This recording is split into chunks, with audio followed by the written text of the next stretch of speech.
लानतुल्लाहि अलल काज़िबीन। कौन सी शरीयत इमरान खान साहब ने पाकिस्तान में नाफिज की हुई थी, जरा ये भी हमें बता दें कि उनके दौर में कौन सी शरीयत नाफिज थी। कौन, क्यों नहीं 3 साल जो मौका मिला उसमें शरीयत इस्लामिया नाफिज कर देते, किसने रोका था उन्हें। हमारे साथ मौजूद हैं चेयरमैन पाकिस्तान उलमा कौंसिल हाफिज मोहम्मद ताहिर अशरफी। सऊदी अरब ने जो इज्जत तकरीम वजीर आजम पाकिस्तान के तौर पर उन्हें दी और जो मांगा वो भी दिया। तो उस वक्त तो जनरल बाजवा भी वहाँ मदीना मुनव्वरा में मौजूद थे, तो टेलीफोन की क्या ज़रूरत थी, वो तो वहीं पर थे।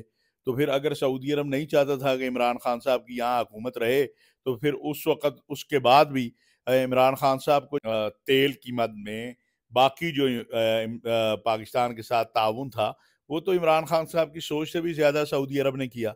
तो कुछ इल्ज़ाम लगाते हुए खौफ खुदा करना चाहिए, कुछ ख्याल आना चाहिए।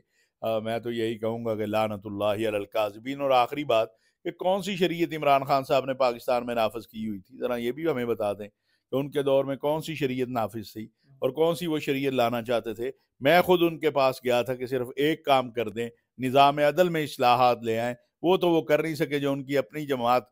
तो हम हर चीज़ बर्दाश्त कर सकते हैं, लेकिन अगर पाकिस्तान के और सऊदी अरब के या हमारे ब्रदर इस्लामी ममालिक के साथ ताल्लुकात की ख़राबी की कोई साजिश की जाएगी, ये किसी सूरत बर्दाश्त नहीं की जाएगी। और हम समझते हैं कि इस वक्त इसराइल और उसके आलाकार ये चाहते हैं कि किसी तरीके से पाकिस्तान और सऊदी अरब के दरमियान बहुत पैदा किया जाए। बता दें, यानी पहले इमरान खान साहब मान नहीं थे कि कौम को जो उन्होंने बताया, इनकी भी हकीकत बता दें। आप तो काफ़ी क्लोज रहे हैं कौम को, इनका भी तो पता मैं देखें, मैं ज़ातियात पे तबसरे नहीं करता, जातियात है, लेकिन लेकिन खान साहब अपने इक़्तिदार अदम एतमाद से मेरा ख्याल महीना डेढ़ पहले अक्टूबर में जब गए हैं, तो जो खान साहब ने मांगा कि हमें ये चाहिए, पाकिस्तान के लिए ये चाहिए, उनकी हुकूमत थी ना, सब कुछ दिया सऊदी अरब ने। अगर वो ये चाह रहे थे, यानी दुनिया में एक मुल्क है जिसका नाम सऊदी अरब है, जहां अल्लाह के हदूद नाफिज हैं, तो वो चाहेंगे जो हमारे मुल्क में नाफिज है वो पाकिस्तान में ना हो। क्या मज़हब के खेज बात है।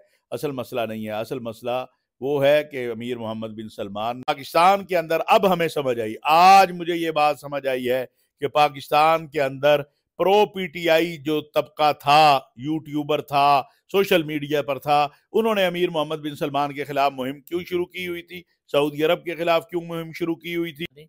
कौम के नौजवानों को फिर क्या पैगाम देंगे? उन्होंने तो कह दिया है कि निकलो खान के लिए, रिहाई के लिए वही शरीयत पाकिस्तान में ला सकता है। मैं समझता हूँ कौन सी शरीयत, वो तो समझते हैं ना कि हम जो कौन, करते हैं। क्यों नहीं 3 साल जो मौका मिला उसमें शरीयत इस्लामिया नाफिज कर देते, किसने रोका था उन्हें शरीयत इस्लामिया नाफिज करने से। खुदा के लिए ये इलेक्शन, इस मुल्क के अंदर जो भी आता है वो कहता है मैं शरीयत इस्लामिया लाऊंगा। पहले अपने ऊपर हम सब शरीयत नाफिज कर लें, फिर मुल्क के अंदर भी शरीयत। मोहसन भाई वो चाहते